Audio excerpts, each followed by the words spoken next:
తెలంగాణ ప్రజల యొక్క సమస్యల్ని వింటూ సావధానంగా వాటిని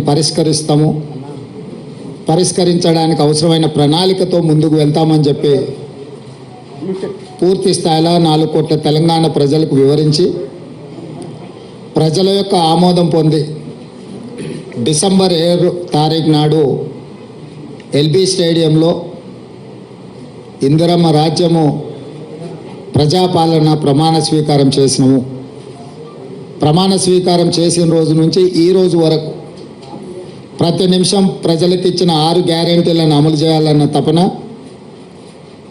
10 సంవత్సరాలు చంద్రశేఖరరావు 100 సంవత్సరాలకు సరిపోయేంత విధ్వంసం తెలంగాణను చేసి తెలంగాణను పూర్తిగా అప్పుల ఊబిలో ముంచేసి పరిపాలనను అస్తవ్యస్తంగా తయారు చేయించి అసలు ఏమి చేసినా ఇంకా ఇది పట్టాలు ఎక్కలేనంత పరిస్థితికి రాష్ట్ర ప్రభుత్వాన్ని రాష్ట్రం యొక్క ఆర్థిక వ్యవస్థను దిగజార్చిండ్రు. మొదటి రోజు నుంచి గత ప్రభుత్వం ఎన్నో చిక్కుముళ్ళు వేస్తే వాటన్నిటిని విప్పుకుంటూ ఒక్కొక్కటి పరిష్కరించుకుంటూ ఈ రోజు వరకు పరిపాలనను ప్రజల వద్దకు తీసుకెళ్ళినాం. గతంలో ముఖ్యమంత్రిని చూడడమే గగనమయ్యి ముఖ్యమంత్రి గారి దర్శనమే ఒక భాగ్యం అన్నట్టుగా వ్యవహరిస్తే ఈరోజు నిత్యం ప్రజలలోనే వండుకుంటూ ప్రజల సమస్యలు వినుకుంటూ వాళ్ళ బాధలు వాళ్ళ దుఃఖాన్ని అర్థం చేసుకొని పరిపాలనలో వాటికి పరిష్కారం చూపించే దిశగా మా ప్రభుత్వం పనిచేసింది. నాకు సంపూర్ణమైన సంతృప్తిని కలిగించింది ఈ 100 రోజు పరిపాలన.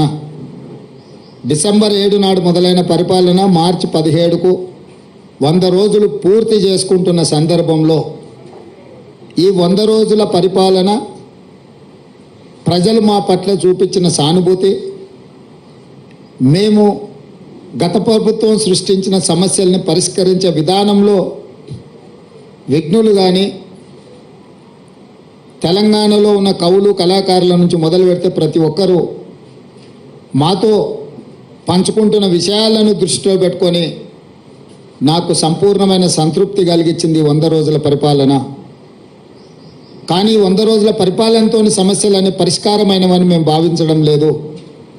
ఇంకా బాధ్యతతో ఇచ్చిన 6 గ్యారెంటీలలో మిగిలిన హామీలను కూడా అమలు చేస్తూ రాష్ట్రంలో ఉన్న ఎన్నో అపరిష్కృతమైన సమస్యల్ని పరిష్కరించుకుంటూ ముందుకు వెళ్తూ అధికారం చేపట్టిన 48 గంటల్లోనే ఆర్టీసీ బస్సుల్లో ఆడబిడ్డలకు ఉచిత ప్రయాణము కల్పించి ఈ రోజుకు దాదాపుగా 26 కోట్ల మహిళలు ఉచితంగా బస్సు ప్రయాణాన్ని వినియోగించుకున్నారు. రాజీవ్ ఆరోగ్యశ్రీ ద్వారా 10 లక్షల రూపాయలు ఉచిత వైద్యానికి కాంగ్రెస్ పార్టీ ఏర్పాటు చేసింది.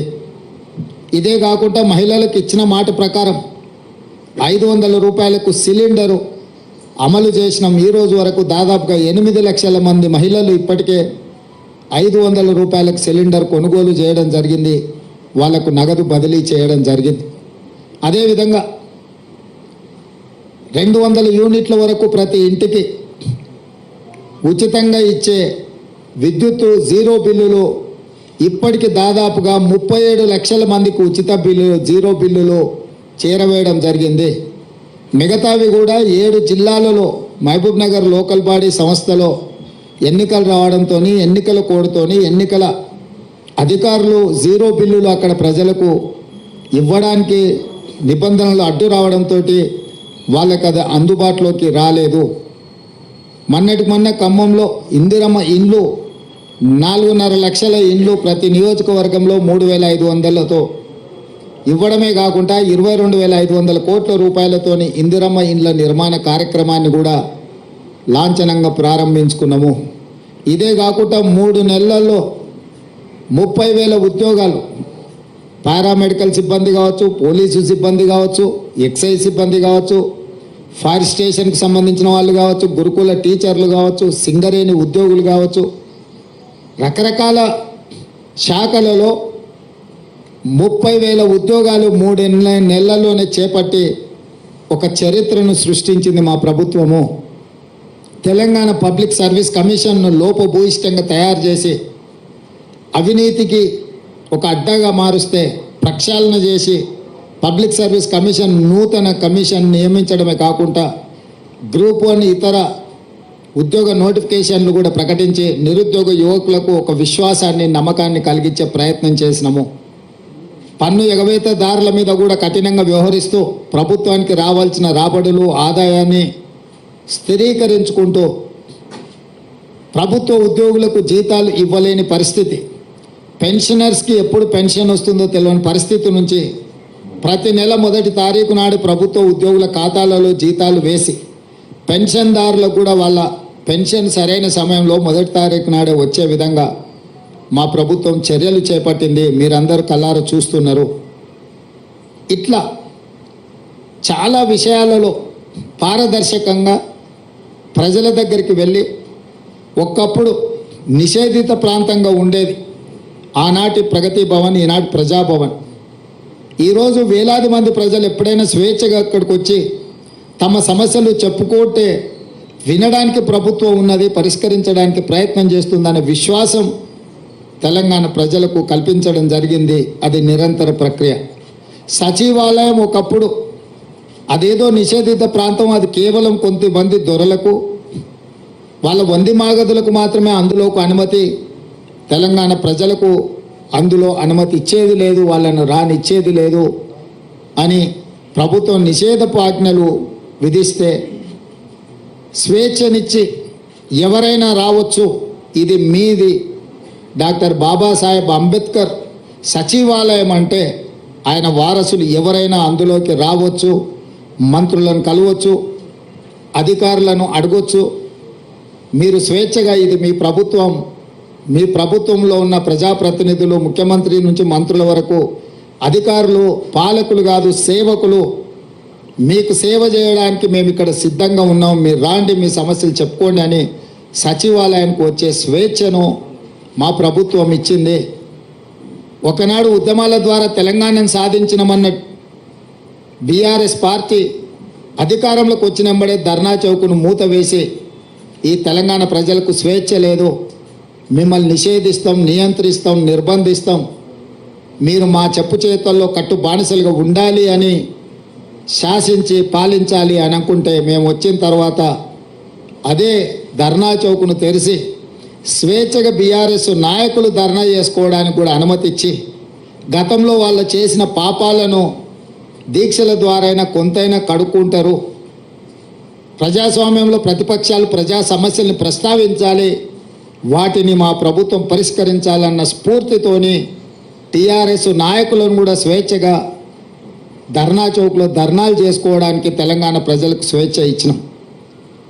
అదేవిధంగా పౌర హక్కుల సంఘాల నుంచి ప్రజా హక్కుల సంఘాల వరకు, లేకపోతే వివిధ సంస్థలు ప్రజల కోసం నిరంతరం పనిచేసే వాళ్ళను సచివాలయానికి పిలిచి ముఖ్యమంత్రిగా నేనే స్వయంగా ఆ సంఘాలతోని సంస్థలతోటి సంప్రదించి ప్రజల యొక్క హక్కులకు భంగం కలిగించే నిర్ణయాలు అవి ఏవైనా వాటిని పరిష్కరించే విధంగా వాళ్ళందరితో కూడా కూర్చొని మాట్లాడుకోవడం జరిగింది. ఇంకొక పక్కన క్రిస్టియన్ మత సంఘాలకు, ముస్లిం మత సంఘాలకు, హిందువులకు సంబంధించిన సంఘాలను స్వేచ్ఛగా వాళ్ళ యొక్క నమ్మకం, విశ్వాసమైన వాళ్ళ మతాలకు సంబంధించిన అంశాలను, అందులో పేరుకుపోయిన సమస్యలను పరిష్కరించడానికి వాళ్ళతోనే సచివాలయంలో ముఖ్యమంత్రిగా మా మంత్రులు, మా సహచరులతో వాళ్ళతో కూర్చొని మాట్లాడి ఈరోజు వాళ్ళని అందరినీ కూడా, ఇది ప్రభుత్వం అందరిది, ఆనాడు మార్పు కావాలి, కాంగ్రెస్ రావాలి అన్న ఆలోచనతోటి ఏదైతే ప్రజల దగ్గరికి వెళ్ళినామో మార్పు మొదలైంది, మార్పు వేగంగా ప్రయాణిస్తుంది, మార్పు మారుమూల తండాలలో, గూడాలలో, పల్లెల్లోకి చేరుతుంది, చేరింది అన్న విశ్వాసాన్ని ప్రజలకు కల్పించే విధంగా మా ప్రభుత్వం పనిచేస్తుంది. పాత్రికేయ మిత్రులకు సంబంధించిన సమస్యల్ని కూడా వాళ్ళ సంఘాలను కూడా పిలిచి వాళ్ళతో కూడా మాట్లాడడం జరిగింది. అందుకోసమే వాళ్ళకి సంబంధించిన చాలా కాలంగా అపరిష్కృతంగా ఉన్న సమస్యల్ని పరిష్కరించడానికి కూడా ఒక కార్యాచరణ తీసుకోవడం జరిగింది. స్థూలంగా ఈ 100 రోజుల్లో తెలంగాణ సమాజంలో భాగస్వాములైన ప్రతి ఒక్కరిని సచివాలయానికి వచ్చి రాష్ట్ర పరిపాలన ఎక్కడి నుంచి అయితే నిర్ణయాలు జరుగుతాయో అక్కడ వాళ్ళని రప్పించి రావడానికి అనుమతించి వాళ్ళందరితో కలిసి మాట్లాడి వాళ్ళు లేవనెత్తిన ప్రతి అంశాన్ని చట్ట పరిధిలో పరిష్కరించడానికి సంపూర్ణంగా ప్రయత్నం చేసినాము. ఇదే కాదు, రాష్ట్ర కేంద్ర ప్రభుత్వాల మధ్యలో ఉండాల్సిన సత్సంబంధాలను పునరుద్ధరించి దీర్ఘకాలికంగా స్కైవేస్ కావచ్చు, ఫ్లైఓవర్లు కావచ్చు, రోడ్లకు సంబంధించి కేంద్రం ఇవ్వాల్సిన అనుమతులకు సంబంధించి ఢిల్లీలో ఉండే ఆంధ్రప్రదేశ్ భవన్, తెలంగాణ భవన్ ఆస్తుల పంపకాలకు సంబంధించి వీటన్నిటిని కూడా ఒకటొకటిగా పరిష్కరించుకుంటూ ప్రధానమంత్రిని, కేంద్ర హోంమంత్రిని, సాగునీటి పారుదల శాఖ మంత్రిని, అర్బన్ డెవలప్మెంట్ మినిస్టర్తో సహా శాఖలకు సంబంధించిన అందరి మంత్రులను కలిసి తెలంగాణకు రావాల్సిన నిధులను, తెలంగాణ రాష్ట్రం యొక్క హక్కులను కేంద్ర ప్రభుత్వంతో కూడా పరిష్కరించడానికి ప్రయత్నం చేసినాం. భేషజాలకు, పంతాలకు, పట్టింపులకు పోయి మనం వాళ్ళతో పంతాలు పట్టింపులకు పోతే చివరిగా తెలంగాణ ప్రజలకే నష్టం జరుగుతుందన్న విషయాన్ని, వాస్తవాన్ని గుర్తించి తెలంగాణ ప్రజలకు నష్టం జరగకూడదు, అవసరమైతే ముఖ్యమంత్రి ఒక మెట్టు దిగైనా వాటిని సాధించుకోవాలనే పట్టుదలతోని ఆ ప్రయత్నం చేసినాం. కేంద్ర ప్రభుత్వం కూడా చాలా విషయాలలో సానుకూలంగా స్పందించింది. ఈరోజు మెట్రో రైలుకు సంబంధించి పాలమూరు రంగారెడ్డి ఎత్తిపోతల జాతీయ ప్రాజెక్టుకు సంబంధించి ఇతర రైల్వే ఏర్పాట్ల గురించి కానీ, జాతీయ రహదారుల విషయంలో కానీ కేంద్ర ప్రభుత్వంతో నిరంతరం సంప్రదింపులు చేపడుతున్నాము. ఎందుకంటే ఇవన్నీ కూడా రాష్ట్రానికి రావాల్సిన హక్కులు. ఇది ఎవరి దయాదాక్షిణ్యం కాదు, 2 ప్రభుత్వాల మధ్యలో సత్సంబంధాలు ఉండాలి అని మా ప్రభుత్వం మొదటి నుంచి భావించింది. అందుకే రాజ్యాంగబద్ధంగా ఎన్నికైన ప్రభుత్వాలతో సరైన సత్సంబంధాలను నెలకొల్పడానికి కృషి చేస్తున్నాం. పక్క రాష్ట్రాలతో కూడా గిల్లి కజ్జాలు పెట్టుకోవడం లేదు. ఆంధ్రప్రదేశ్ రాష్ట్రంతో ఉన్న కూడా అపరిష్కృతంగా ఉన్న విభజన హామీలను కూడా, విభజనలో చిక్కుముళ్ళు పడ్డ వాటిని కూడా పరిష్కరించడానికి సంప్రదింపులను కొనసాగిస్తున్నాం. అందులో భాగంగానే ఢిల్లీలో ఉన్న ఆంధ్రప్రదేశ్ భవన్లో మన 42% వాటాల్ని మనము పరిష్కరించుకున్నాం. ఈరోజే మనకు ఆ కేంద్ర ప్రభుత్వం కూడా నోటిఫై చేసింది, మీ దృష్టికి వచ్చి ఉండొచ్చు. అదేవిధంగా తెలంగాణ అంటే టీఎస్ కాదు, టీఆర్ఎస్కు నకలుగా మారుస్తే దాన్ని టీజీగా మార్చినాము. తెలంగాణ రాష్ట్ర గీతంగా జయ జయ హే తెలంగాణను ఆమోదించుకున్నాము. తెలంగాణ యొక్క తల్లి అని అంటే తెలంగాణ ప్రజలకు స్ఫూర్తి నింపే విధంగా ఉండాలి అని చెప్పి కవులను, కళాకారులను సంప్రదించాలన్న నిర్ణయం తీసుకున్నాము. తెలంగాణ రాష్ట్ర అధికారిక చిహ్నాన్ని కూడా పోరాటానికి స్ఫూర్తిగా, త్యాగాలకు నిలవుగా ఉండాలి అని చెప్పి దీని మీద కూడా మార్పు కోసం ఒక కమిటీని వేయడం ద్వారా ఈ అన్ని కూడా చర్యలు చేపట్టాలని మా ప్రభుత్వము తీసుకున్నది. అంటే ఒక పక్కన భాషాపరంగా, తెలంగాణ సంస్కృతి పరంగా, తెలంగాణ ప్రజల యొక్క మనోభావాలను గౌరవించుకుంటూ, అదేవిధంగా పరిపాలనను కూడా నూతన సాంకేతిక విధానంతో ముందుకు వెళ్ళి హైదరాబాద్లో మెట్రో రైలు, మూసీ రివర్ ఫ్రంట్ను, హైదరాబాదు నగరానికి రావాల్సిన తేవాల్సిన తాగునీటి జలాల విషయంలో కూడా ఒక స్పష్టమైన కార్యాచరణతోని, అదేవిధంగా సాగునీటి ప్రాజెక్టులు ఏ ఒక్కటి కూడా తెలంగాణ వచ్చినాక పూర్తి కాలేదు. ఉమ్మడి రాష్ట్రంలో మొదలైన ప్రాజెక్టులు కావచ్చు, తెలంగాణ రాష్ట్రంలో వచ్చినాక కేసీఆర్ పిలిచిన ప్రాజెక్టులు కావచ్చు, ఒక్కటి కూడా పూర్తి కాలేదు. వాటిని పూర్తి చేయడానికి కూడా ఒక మంచి కార్యాచరణను తీసుకొని మేము ముందుకు వెళ్తున్నాము. మా సహచర మంత్రులందరూ కూడా బాధ్యతాయుతంగా రోజుకు 18 గంటలు పనిచేస్తూ ఈ ప్రభుత్వానికి, తెలంగాణ రాష్ట్ర ప్రజలకు మంచి పేరు, తెలంగాణ మోడల్ని ఇదొక వైబ్రెంట్ తెలంగాణ అని నిరూపించే విధంగా ఈరోజు మా సహచర మంత్రులందరూ కష్టపడి పనిచేస్తున్నారు. మనస్ఫూర్తిగా సహచర మంత్రులను కూడా నేను అభినందిస్తున్నా. మా శాసనసభ్యులు కూడా ఎక్కడికక్కడ ప్రజలతో మమేకమై ప్రజల దగ్గరికి వెళ్ళి ఆర్భాటాలు, హంగులు లేకుండా, పోలీసు సైరన్లు లేకపోతే ముందల వెనకాల బార్లు తీరిన కార్లు కాకుండా మేము ప్రజలలో మమేకమవుతాం, ప్రజలు ఎన్నుకుంటేనే మేము ఈ స్థాయికి వచ్చినామని మా శాసనసభ్యులు కూడా ఒక బాధ్యతతో వ్యవహరించడం ఇవన్నీ కూడా మాకు సంతృప్తినిచ్చింది. వీటన్నిటిని దృష్టిలో పెట్టుకొని 100 రోజులు సహకరించిన మీడియా మిత్రులకు, అదేవిధంగా తెలంగాణ సమాజానికి మనస్ఫూర్తిగా వారికి కృతజ్ఞతలు, ధన్యవాదాలు. పిసిసి అధ్యక్షుడిగా, అదేవిధంగా తెలంగాణ రాష్ట్ర ముఖ్యమంత్రిగా వాళ్ళందరికీ కృతజ్ఞతలు తెలియజేస్తున్నా. మీడియా మిత్రులకు కూడా ధన్యవాదాలు. కొంత సంవయనం పాటించి మీరందరూ కూడా తెలంగాణ ప్రజలకు కావలసిన విషయాలను ముందుకు తీసుకొస్తున్నారు. మీరు కూడా భవిష్యత్తులో ఇదే విధంగా సహకరించాలి. తెలంగాణ రాష్ట్రాన్ని అభివృద్ధి పదం వైపు తీసుకువెళ్దాం. 10 సంవత్సరాల్లో జరిగిన నష్టాన్ని, వచ్చిన కష్టాన్ని మనం ఎదుర్కొని నిలబడి దేశం ముందు వైబ్రెంట్ తెలంగాణను మనం నిలబెడదాం. ఈ తెలంగాణకు ఒక మెగా మాస్టర్ ప్లాన్ తయారు చేస్తున్నాం, వైబ్రెంట్ తెలంగాణ 2050. దాంట్లో భాగంగా మీ అందరి సలహాలు, సూచనల కోసం ఎన్నికలు ముగిసిన వెంటనే సంప్రదింపుల ప్రక్రియ మొదలుపెట్టి ఒక మంచి ప్రణాళికను 2050 కోసం తెలంగాణ అభివృద్ధిని, తెలంగాణ సంక్షేమాన్ని ముందుకు తీసుకెళ్లడానికి మా ప్రభుత్వం వస్తుంది అని చెప్పి మీకు అందరికీ తెలియజేస్తున్నాను.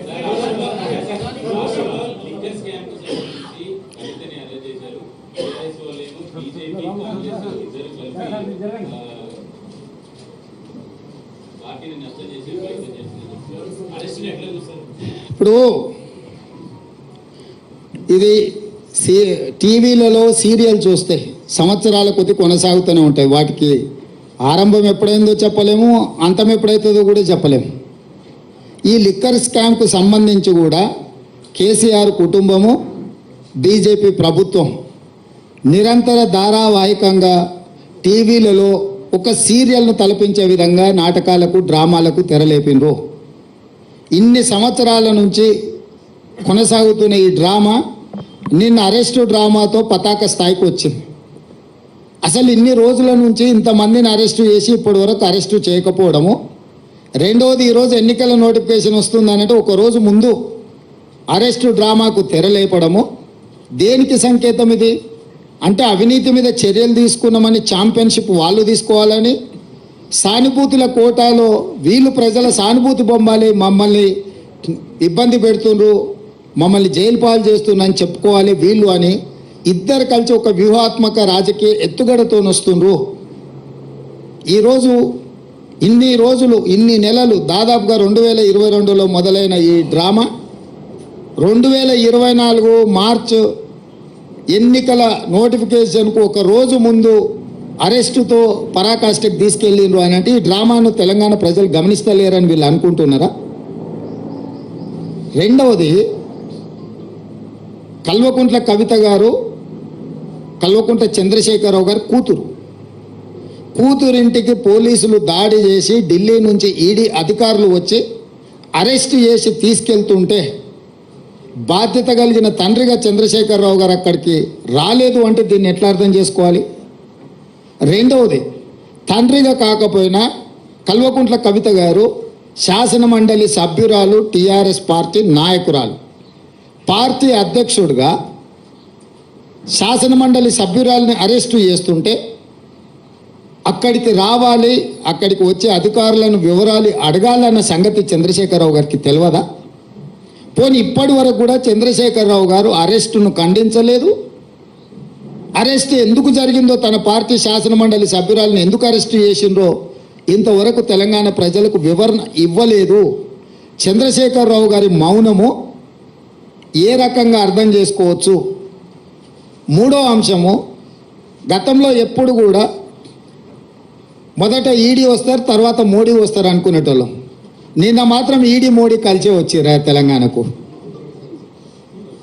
అంటే అవినీతి పరుల మీద చర్యలు తీసుకుంటున్నామనే ఛాంపియన్షిప్లో మోడీ గారు కోట్లు పడాలి, అయ్యో పాపం ఆడపిల్లని అరెస్టు చేసిందనే సానుభూతితోని బీఆర్ఎస్ కోట్లు పడాలి. సర్వేలని 12 సీట్లు కాంగ్రెస్ గెలుస్తుంది అని కోడే కూస్తుంటే రాజకీయంగా కాంగ్రెస్ పార్టీని దెబ్బతీయడానికి ఈ రకమైన ఒక చీప్ పొలిటికల్ టాక్టిక్స్ ప్లే చేస్తున్నారు. కాబట్టి ఇప్పటికైనా మోడీ గారు, కేసీఆర్ గారు ఈ డ్రామాలు కట్టిపెట్టి 10 సంవత్సరాలు మోడీ గారు తెలంగాణ ప్రజలకు ఏం చేసిండో, పేదలకు ఇండ్లు ఇచ్చిండా, రైతుల ఆదాయం రెండింతలు చేసిండా, ప్రతి సంవత్సరం 2 కోట్ల ఉద్యోగాలు ఇస్తా అన్నాడు, ఇప్పటికీ 20 కోట్ల ఉద్యోగాలు ఇవ్వాలి, తెలంగాణలో ఎన్ని ఉద్యోగాలు ఇచ్చిండో, స్విస్ బ్యాంకులో ఉన్న లక్షల కోట్ల రూపాయల నల్లధనాన్ని తెచ్చి ప్రతి పేదవాడి ఖాతాలో 15 లక్షలు వేస్తా అన్నాడు. ఆ 15 లక్షల రూపాయలు ఎంతమంది ఖాతాలో వేసిండు? మనకు ఇస్తా అన్న పునర్విభజన చట్టంలో బయ్యారం ఉక్కు కర్మాగారం ఎందుకు ఇవ్వలేదు? కాజీపేట రైల్వే కోచ్ ఫ్యాక్టరీ ఎందుకు ఇవ్వలేదు? ఐఐఎం ఎందుకు ఇవ్వలేదు? ఎన్టీపీసీలో ఇంకా 2400 మెగావాట్ల విద్యుత్తు ప్రాజెక్టులను ఎందుకు నిర్మించలేదు? గిరిజన యూనివర్సిటీ 9 సంవత్సరాలు ఆపేసి ఇప్పుడు ప్రారంభించడానికి కారణం ఏంది? మెట్రో విస్తరణకు అనుమతి ఎందుకు ఇవ్వలేదు? ఇట్లాంటి చాలా విషయాలలో బీజేపీకి సమాధానం చెప్పడానికి ఏమీ లేదు. కాబట్టి ఈరోజు ఈ అరెస్టులు, ఈ అవినీతికి వ్యతిరేకంగా మేము ఏదో చర్యలు తీసుకుంటున్నాం అన్నట్టుగా నాటకాలు ఆడుతున్నారు. ఈ నాటకాన్ని ప్రజలు గమనించాలి. మొన్న జరిగిన ఎన్నికల్లో మేము ఇచ్చిన మాట ప్రకారం ప్రజలకు అన్ని రకాలుగా సహాయంగా నిలబడి ఒక విశ్వాసాన్ని కల్పించి స్వేచ్ఛాపూరితమైన వాతావరణంలో పరిపాలన అందిస్తున్నాము. రాబోయే పార్లమెంట్ ఎన్నికల్లో కాంగ్రెస్ను దొంగ దెబ్బ తీయడానికి వీళ్ళిద్దరు కలిసి ఆడుతున్న నాటకము. ఒకవేళ ఇది నాటకం కాకపోయిన ఉంటే చంద్రశేఖరరావు గారు ఎందుకు ఇంతవరకు స్పందించలేదు? కూతురును అరెస్టు చేస్తే తండ్రిగానైనా స్పందించాలి. ఒకవేళ అలా స్పందించినప్పుడు శాసనమండలి సభ్యురాలను, పార్టీ సభ్యురాలని అరెస్టు చేస్తే పార్టీ అధ్యక్షుడిగా స్పందించాలి. 2 విషయాలలో వారు స్పందించలేదు, పత్రికా ప్రకటన విడుదల కూడా చెయ్యలేదు అని అంటే, నిన్న మోడీ గారు వచ్చిన వారు కూడా ఈ విషయాన్ని ఎక్కడ ప్రస్తావించలేదు. తెలంగాణ రాష్ట్ర పర్యటనలో మోడీ గారు ఉన్నప్పుడే నిన్న మధ్యాహ్నం 1:20 ఈడీ అధికారులు వచ్చారు. 5:20 కవిత గారిని అరెస్టు చేశారు. 7 గంటల తర్వాత ఢిల్లీకి తీసుకెళ్ళినట్టున్నారు. అంటే పూర్తి సమాచారం మోడీ గారికి ఉన్నది కదా. ప్రధానమంత్రిగా వారి పర్యటన ఉన్నప్పుడు ఈడీ అధికారులు, ఇన్కమ్ ట్యాక్స్ అధికారులు ఒక రాజకీయ పరమైన అంశంలో చర్యలు తీసుకుంటున్నంటే ఎందుకు మోడీ గారు నిన్న తన రోడ్ షోలో ప్రస్తావించలేదు? చంద్రశేఖరరావు గారు మౌనము, మోడీ గారి మౌనం వెనకాల ఉన్న వ్యూహం ఏంది? వీళ్ళు ఎందుకు వ్యూహాత్మకంగా వ్యవహరిస్తుండ్రు? అరెస్టుని ఖండించలేదు చంద్రశేఖరరావు గారు, అరెస్టును మోడీ సమర్థించలేదు. అంటే దీని వెనకాల కాంగ్రెస్ను దొంగ దెబ్బతీయాలనే ఎత్తుగడ ఉంది. తెలంగాణ సమాజం అంతా దీన్ని గమనించాల్సిందిగా కాంగ్రెస్ పార్టీ విజ్ఞప్తి చేస్తుంది.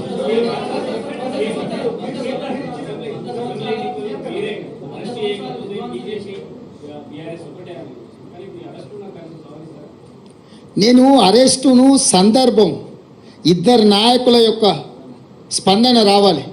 ఒక ఆయన ప్రధానమంత్రి, ఒక ఆయన పార్టీ అధ్యక్షుడు. ఒక ఆయన అరెస్టు చేసిండు, ఇంకొక ఆయన అరెస్టు కాబడ్డాడు. ఫస్ట్ వాళ్ళిద్దరు బయటకు వచ్చి వాళ్ళ విధానం ఏందో మాట్లాడమనుండ్రి. వాళ్ళ విధానాలు మాట్లాడినాక ప్రజలు నిర్ణయిస్తారు వీళ్ళు ఎలాంటి నాటకాలకు తెరలేపిండ్రు, ఈ నాటకాలకు ఏ విధంగా స్వస్తి పలకాలనో ప్రజలు నిర్ణయిస్తారు.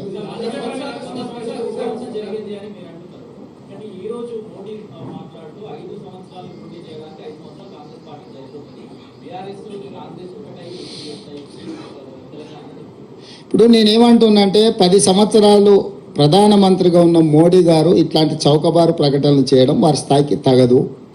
వారు 12-13 సంవత్సరాలు ముఖ్యమంత్రిగా ఉన్నారు, 10 సంవత్సరాలు ప్రధానమంత్రిగా ఉన్నారు. నరేంద్ర మోడీ గారు, మోడీ గారి మోడల్ అంటే ప్రజలకు ఏం చేసిండో వివరించి ఈ 10 సంవత్సరాల నా ప్రోగ్రెస్ రిపోర్ట్ ఇది, ఈ ప్రాతిపదికన మాకు ఓట్లు వేయండి అని తెలంగాణను అడగాలి. తెలంగాణ రాష్ట్ర ఏర్పాటుని అవహేళన చేసి కాంగ్రెస్ పార్టీ పార్లమెంటు తలుపులు మూసి నిర్బంధించి తెలంగాణ బిల్లు ఆమోదించి రాష్ట్రాన్ని ఏర్పాటు చేసిండ్రు. తల్లిని చంపి పిల్లను బ్రతికించిండ్రు అని మోడీ గారు మాట్లాడినరు. అంటే తెలంగాణ రాష్ట్ర ఏర్పాటు ప్రక్రియనే అవహేళన చేసి చట్టసభలలో మాట్లాడి రాజ్యసభలో, లోక్సభలో తెలంగాణను అవమానించిన మోడీ గారికి తెలంగాణ రాష్ట్రం గురించి మాట్లాడడానికి తెలంగాణ అనే పదం పలకడానికి కూడా వారికి అర్హత లేదు. ఓట్లు అడగడం చాలా దూరం. ఈరోజు బీజేపీ నాయకులు ఎవరైనా సరే 10 సంవత్సరాల అవినీతి మీద ఎందుకు చర్యలు తీసుకోలేదంటే సమాధానం లేదు. ఈ లిక్కర్ కేసు కూడా ఢిల్లీలో నమోదైన కేసు, ఢిల్లీ ప్రభుత్వానికి వ్యతిరేకంగా నమోదైన కేసు. చాలామందిలో కల్వకుంట్ల కవిత గారు ఒకరు. కానీ తెలంగాణ రాష్ట్ర ప్రభుత్వం 10 సంవత్సరాల నుంచి పాల్పడ్డ అవినీతి మీద ఒక్క కేసు అయినా ఎందుకు నమోదు చేయలేదు? బీజేపీ నాయకులు ఈరోజు సమాధానం చెప్పగలరా?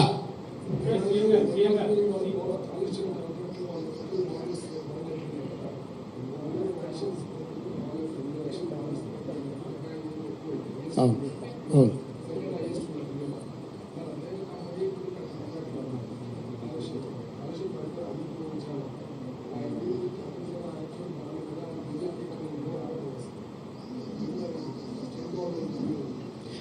బాండ్స్ ఇచ్చిండ్రని తీసుకున్నారని మీరు చెప్తున్నారు. అధికారికంగా మా దగ్గర సమాచారం లేదు. వాళ్ళ బాండ్స్ అదే కంపెనీ చాలా పేపర్లకు కూడా ఫుల్ పేజ్ ప్రకటనలు ఇచ్చిండ్రు. అది కూడా లంచంలో భాగమని కొన్ని ఆరోపణలు ఉన్నాయి. మీరేమి రాయొద్దు, వార్తలు రాయొద్దు, మీకు వ్యాపార ప్రకటనలు ఇస్తాం, ఆ రూపంలో మీకు కూడా కొంత వాటాలు పంచుతామని ఆ సంస్థ ఇట్లా చేసిందని కొంతమంది సివిల్ సొసైటీ వాళ్ళు వచ్చి మాకు ఫిర్యాదులు చేస్తున్నారు. ఈరోజు కాళేశ్వరంకి సంబంధించి జ్యుడిషియల్ ఎంక్వైరీ చేసినాం, 2 జడ్జిలను అపాయింట్ చేసినాం. ఒకటి విద్యుత్తు, 2 సాగునీటి.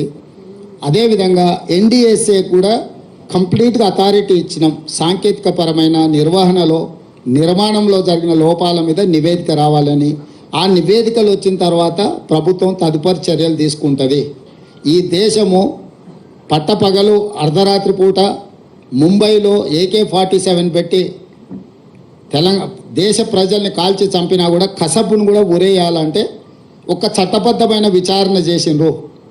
ఈ దేశంలో విచారణ చేయకుండా శిక్షలు విధించే విధానం లేదు. ఎవరైనా అట్లా చేస్తే తప్పిదం అవుతుంది. మేము ఆల్రెడీ ఎవరెవరి మీద ఏం చర్యలు తీసుకుంటున్నాము, ఏం విచారణకు ఆదేశించినాం మీకు వార్తలు వస్తూనే ఉన్నాయి, మీరు చూసే ఉంటారు. ఏదైనా కాంగ్రెస్ పార్టీ మా ప్రభుత్వం కక్షా సాధింపు చర్యలకు పాల్పడదు. అదే సమయంలో అక్రమాలకు పాల్పడిన వాళ్ళని ఎవరిని మినహాయింపు ఇవ్వదు. చట్ట పరిధిలో విచారణ చేసి చర్యలు తీసుకుంటాము.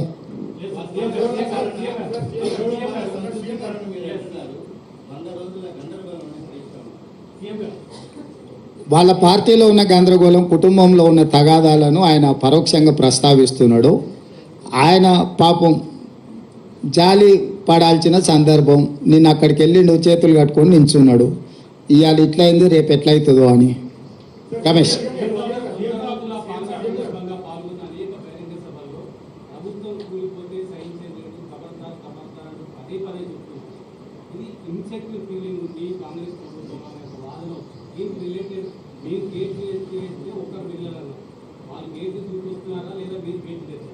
ఇప్పుడు నేను ప్రభుత్వం విషయంలో మొట్టమొదట బీఆర్ఎస్ నాయకులు ఇది 3 నెలలు కూడా మనుగడ సాధించారు, మేము పడగొడతామని బీఆర్ఎస్ వాళ్ళు చెప్పారు. శాసనసభలో ఉన్న కడియం శ్రీహరి గారు లాంటి వాళ్ళు, కేసీఆర్ కూడా అంతర్గత సమావేశాలలో ఈ ప్రభుత్వాన్ని మనుగడ సాగనీయము, పడగొడతామని బీఆర్ఎస్ వాళ్ళు అన్నారు. సేమ్ డాక్టర్ లక్ష్మణ్ గారు బీజేపీ నాయకులు కూడా ఈ ప్రభుత్వం పార్లమెంట్ ఎన్నికల తర్వాత పడిపోతుందని వారు అన్నారు. వీరి దగ్గర ఉన్న 39, వారి దగ్గర ఉన్నది 8. ఏ లెక్కలు కూడినా కూడా వీళ్లకు లెక్క కుదరదు. వాళ్ళిద్దరు కలిసి మా ప్రభుత్వం మీద కుట్ర చేస్తే తప్ప వాళ్ళు అనుకుంటున్న కార్యాచరణ అమలు జరగదు. మరి ప్రజలు ఎన్నుకున్న ప్రభుత్వాన్ని పడగొడతామని ప్రతిపక్ష పాత్ర పోషించాల్సిన వాళ్ళు, ప్రజలు ఇచ్చిన తీర్పును గౌరవించాల్సిన వాళ్ళు ఇద్దరు ఒకే రకమైన రాగం ఎత్తుకుంటున్నారు. ఈ ఒకే రకమైన రాగం ఎత్తుకుంటున్నప్పుడు ప్రజలకు వివరించాల్సిన బాధ్యత మాకు లేదా? ఒకవేళ ప్రజలు ఎన్నుకున్న ప్రభుత్వాన్ని పడగొడితే చూస్తూ ఊరుకుంటామా? ఇది సహించేదా? రెండవది, చాలామంది శాసనసభ్యులు నన్ను వచ్చి కలుస్తున్నారు కదా, నియోజకవర్గాల అభివృద్ధి కోసం వచ్చినప్పుడు వాళ్ళతో యథాలాపంగానో పిచ్చాపాటో లేకపోతే పరిస్థితుల మీద మేము చర్చ చేస్తాం కదా, వాళ్ళు కూడా మాట్లాడతారు కదా. వాళ్ళు స్పష్టంగా చెప్తుండ్రు, సార్ మా వాళ్ళు కూడా మనము బీజేపీ కలిసిపోతున్నాం, ఎన్నికల తర్వాత మన ప్రభుత్వం వచ్చేస్తుంది, మీరెవ్వరు చింతించకండి, మళ్ళీ మనదే అధికారం అని కొంతమందికి ఆల్రెడీ మంత్రి పదవులు కూడా హామీలు ఇచ్చేస్తున్నాడు. వాళ్ళు వచ్చి చెప్తున్నారు అని వీళ్ళకు పైత్యం ముదిరింది సార్. అట్లాంటి పరిస్థితి ఏదైనా వస్తే మేమంతా సిద్ధంగా ఉన్నాం ఈ ప్రభుత్వాన్ని నిలబెట్టడానికి. ఇన్నాళ్లకు ముఖ్యమంత్రి శాసనసభ్యులను కలిసి నియోజకవర్గ సమస్యలు వింటున్నాడు. మేము అందులో ఉన్న 10 ఏళ్ళలో మేము ఎన్నడూ చూసిందే లేదు సార్, నువ్వు టీవీలలో తప్ప మా బాధ మా గోడు విన్నదే లేదు. ఈ మాత్రం స్వేచ్ఛ ఉంటే స్వేచ్ఛ ఉన్న ప్రభుత్వాన్ని మళ్ళీ వదులుకొని నిర్బంధాలు తెచ్చుకుంటామా సార్? నువ్వు ఎప్పుడు చెప్తే అప్పుడు వచ్చి మీకు అండగా నిలబడతాను సార్, మీ పక్కన నిలబడతావు, నువ్వు ఎట్లా చెప్తే అట్లా అని ఎమ్మెల్యేలు నాకు చెప్తున్నారు కదా. నేను అందుకే చెప్పిన, నిజంగానే ఆ పరిస్థితి ఉత్పన్నమైతే ఒక్కసారిగా మేము నిర్ణయించుకుంటే ఇక ఆ 3 4 తప్ప 5వ మనిషి వాళ్ళకి మిగిలడు. కాబట్టి ఇప్పటికైనా ఇట్లాంటి అతి తెలివితేటలు ఇంకా మానేయాలి.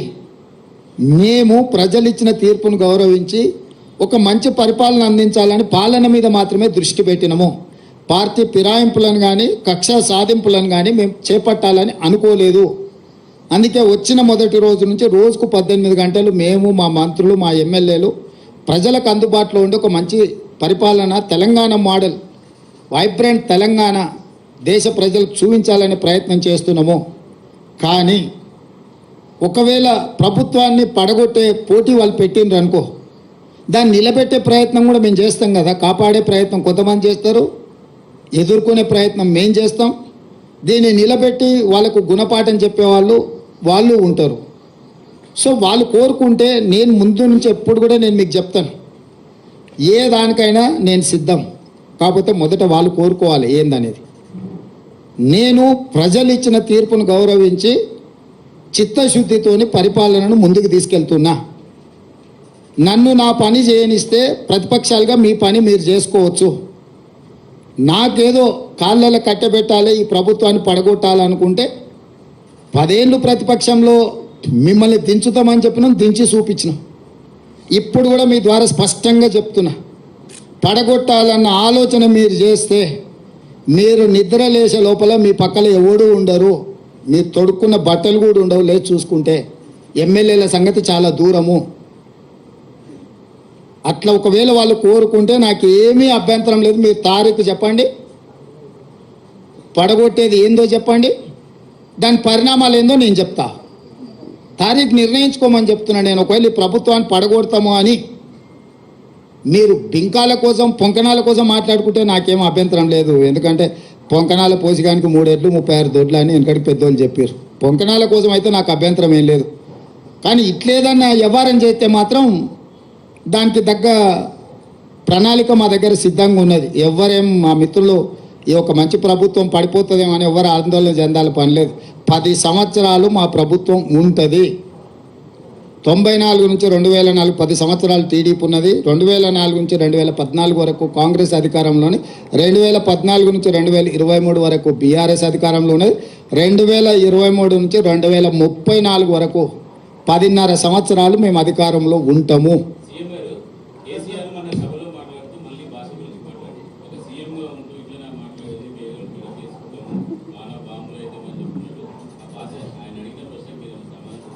ఇప్పటికైనా ఆయన జ్ఞానోదయం అయింది.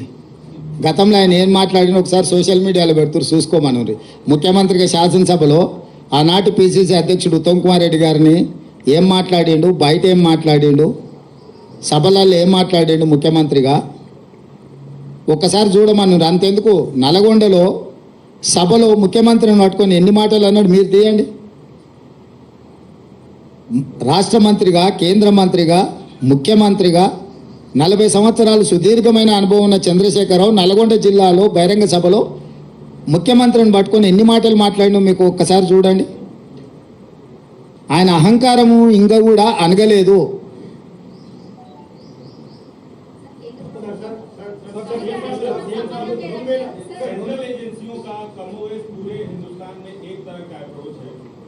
तेलंगाना से बाहर आपकी पार्टी का अप्रोच कुछ और है, लेकिन वही एजेंसी अगर यहाँ पे आपके राइवल्स यानी बीआरएस की मैं बात कर रहा हूँ, उन पे कार्रवाई करती है तो आप लोगों का लुक अलग नजर आता है, ऐसा क्यों? हमारा लुक कहीं पर भी अलग नजर नहीं आया. हम लोग हमेशा एक ही बात बोलते हैं, आपको क्या चाहिए, आइस और नाइस. आइस का मतलब income tax, CBI, ED. Nice का मतलब narcotics, income tax, CBI, ED. तो मोदी जी का फ्रंटल ऑर्गेनाइजेशन से ये ये फ्रंटल ऑर्गेनाइजेशंस को जब जब चुनाव आएंगे तब तब वो फ्रंटल ऑर्गेनाइजेशन को इस्तेमाल करने के लिए कोशिश कर रहे हैं। इससे पहले ईडी पहले आते थे, बाद में मोदी जी। कल अचानक तेलंगाना में ईडी और मोदी दोनों मिलके एक साथ साथ में आ गए। तो ये केस का मामला तेलंगाना से कोई लेना देना नहीं है, दिल्ली से ये केस जुड़ा हुआ है। केजरीवाल सरकार के खिलाफ केस बना है, वो सिलसिले में बहुत सारे लोग अरेस्ट हो गए, उसमें एक 4-5 लोगों को तेलंगाना से भी उठाए। तो इसमें कांग्रेस का जो अप्रोच है मोदी जी सरकार के खिलाफ, तेलंगाना को वही सोच है। हमारा केंद्र अध्यक्ष या हमारा पार्टी नेता लोग जो बोल रहे हैं वही बात हम मदद दे रहे हैं, इसमें कोई फर्क नहीं है। मगर तेलंगाना में जो नाटक चल रहा है, ये नाटकबाज बंद करो बोल के हम कह रहे हैं।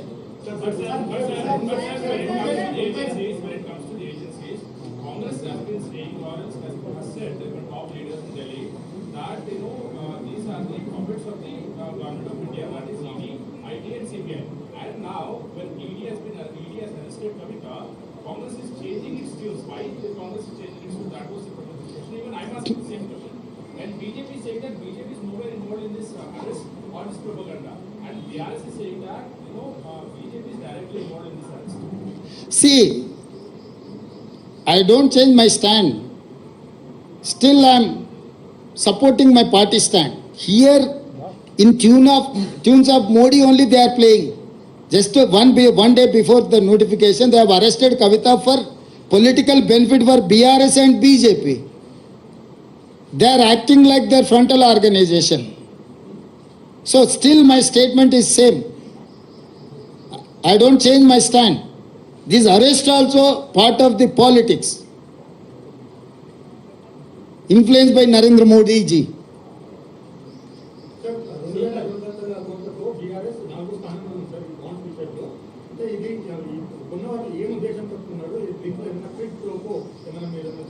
అంటే ఏ బాండ్స్ ఎవరికి ఇచ్చిండ్రో ఆ లెక్క కూడా బయట పెట్టమని సుప్రీంకోర్టు చెప్పింది. బాండ్స్ కొనుగోలు చేసిన సంస్థలు, నిధులు తీసుకున్న సంస్థలు ఉన్నాయి. కొనుగోలు చేసింది ఎవరు, ఏ సంస్థలకి బాండ్స్ ఇచ్చిందని తేలినప్పుడు నిర్దిష్టమైన ఆరోపణ చేయొచ్చు. ఆ వివరాలు లేకుండా మనం ఏది మాట్లాడినో గాల్లో మాట్లాడినట్టుగానే ఉంటుంది. కాబట్టి సుప్రీంకోర్టు ఆదేశాలు ఇచ్చింది, మీరు కొనుగోలు చేసిన బాండ్స్ ఎన్ని, ఏ రాజకీయ పార్టీలకు ఇచ్చిండ్రో కూడా మీరు వివరాలు బయట పెట్టాలని చెప్పింది. ఆ వివరాలు వచ్చిన తర్వాత పూర్తి వివరాలతోని కాంగ్రెస్ పార్టీ మాట్లాడుతుంది.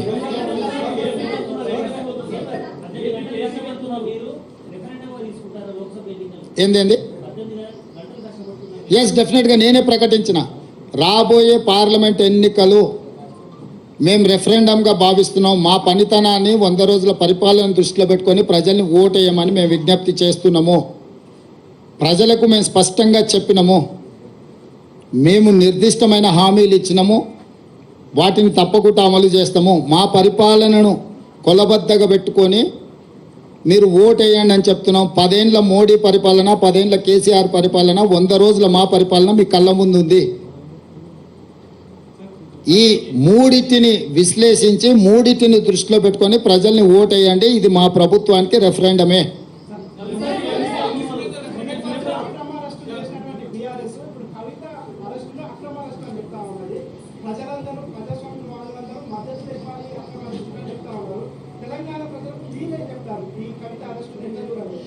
నేను అనేది ఏంటంటే ఇది ఎన్నికల స్టంట్.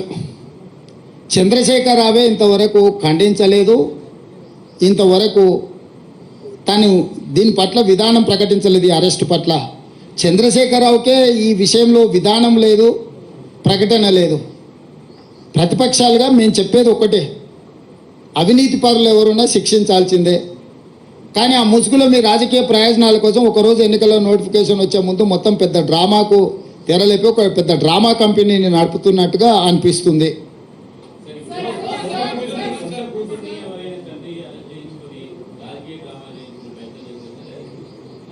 చారి గారు, తండ్రిగా కూతురుని అరెస్ట్ చేస్తుంటే రావాల్సిన బాధ్యత లేదా? ఎందుకు రాలేదు? మీరేం చెప్తారు? ఇక వాళ్ళని ఏం చేస్తాం చెప్పు. వాళ్ళ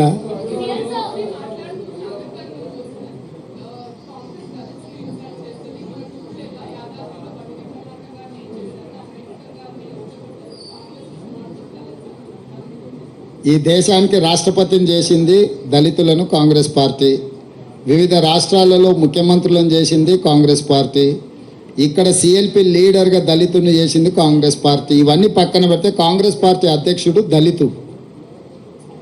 సో మాకు దగ్గు నేర్పొద్దు. మోదీ గారికి ఏదైనా ఓట్లు వేయించుకోవాలన్న ఆలోచన ఉంటే ఏదైనా మాట్లాడమనుంది. బంగారు లక్ష్మణ్ కూతుర్ని అవమానించిండ్రు, జాతీయ అధ్యక్షుడిగా పనిచేసి బీజేపీ కుట్ర చేసి ₹1,00,000 లంచం కేసులో పార్టీ అధ్యక్షుడిని ఇరికిచ్చిండ్రు వాళ్ళే. అంటే ఒక దళితుడు వాళ్ళ పార్టీ అధ్యక్షుడు అయితే అతను 3 ఏళ్ళ సమయాన్ని కూడా పూర్తి చేయనీయలే. ఇవాళ వారి కుటుంబాన్ని వీధికి వదిలేసిండ్రు, బంగారు లక్ష్మణ్ గారి కుటుంబాన్ని. ఈ విషయాలన్నీ కూడా మోడీ గారు దృష్టిలో పెట్టుకొని వాటిని కూడా ప్రస్తావిస్తే బాగుంటుంది. టికెట్ కాదు, గౌరవం అన్నా నేను. గౌరవం వేరు, టికెట్ వేరు. టికెట్లు పరిస్థితులు పరిణామాలను బట్టి టికెట్లు ఇస్తారు. టికెట్లకు కొలబద్దలేదు. గౌరవం గురించి మాట్లాడుతున్నా. ఆ కుటుంబానికి జరిగిన అవమానం వాళ్ళ కూతురే వచ్చి ఏం చెప్పిందో నాకు తెలుసు, నేను ఇక్కడ ప్రస్తావించదలుచుకోలేదు. తప్పకుండా బంగారు లక్ష్మణ్ గారు ఒక దళిత నాయకుడు, ప్రాంతం నుంచి జాతీయ స్థాయికి ఎదిగిన నాయకుడు. వాళ్ళ కుటుంబానికి గౌరవం ఉండాలని మేము కోరుకుంటున్నాము, గౌరవం ఇవ్వాలని కూడా మేము కోరుకుంటున్నాము.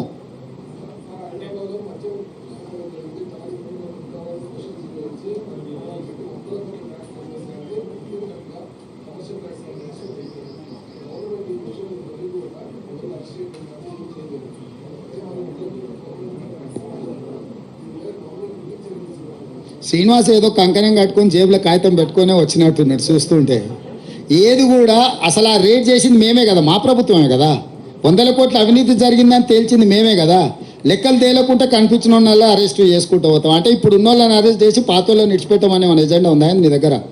దీని మొత్తం ఆఖరి వరకు లబ్ధిదారుడు కూడా వాని వెనకాల ఉన్నాము, తీగ పట్టుకున్నాము. డొంకంతా కదలాలి, డొంకను మొత్తం కదిలిస్తాం. దాని వెనకాల ఉన్న దొరల్ని నువ్వేమైనా కాపాడి ఇప్పుడు బినామీలను అనామకులను పెట్టి వాళ్ళని అరెస్ట్ చేస్తే అయిపోద్దని అనుకుంటున్నా. అట్లా లేదు, లోతుకెళ్ళి. सर आप ये बोल रहे हैं कि दलित और कई सारे जो माइनॉरिटीज है उनके लिए हम लोग एक स्पेशल रिजर्वेशन देंगे एक तरफ, दूसरी तरफ होम मिनिस्ट्री सीए लेके आने के लिए एक इम्प्लीमेंटेशन बात की है। तेलंगाना गवर्नमेंट का स्टैंड क्या है? कल ही दिखाया था मैं अपने आया शायद इफ्तार में, हम साफ साफ कह दिए सिटीजन अमेंडमेंट एक्ट से लेकर 4% रिजर्वेशन फॉर माइनॉरिटीज जो निकालने के लिए, दबाने के लिए जो भारतीय जनता पार्टी कोशिश करे, सख्त हम लोग उनके खिलाफ है, हम लड़ेंगे। इस चुनाव में भारतीय जनता पार्टी को हरा देके ऐसे मामलों में देश को खतरा पहचाने का लाने के लिए कोशिश किए तो हम खामोश नहीं बैठते। देश को आज़ादी दिलाए सो पार्टी कांग्रेस है, इस देश को बचाने का जिम्मेदारी हमारे। माइनॉरिटी को 4% रिजर्वेशन दिए हमें, 4% रिजर्वेशन निभाने के लिए हम पूरे कोशिश करेंगे। अमित शाह या नरेंद्र मोदी जी या उनके कोई भी नेतागण कुछ भी भाषण देने दो, మీ ఛానల్ ఏం తల్లి క్వశ్చన్లు ఎక్కువైనాయి.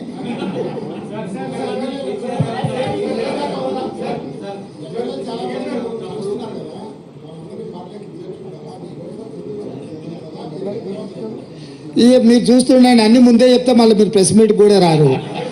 మీకు కూడా ఆసక్తి ఉండాలి కదా. ఏం రవీందర్?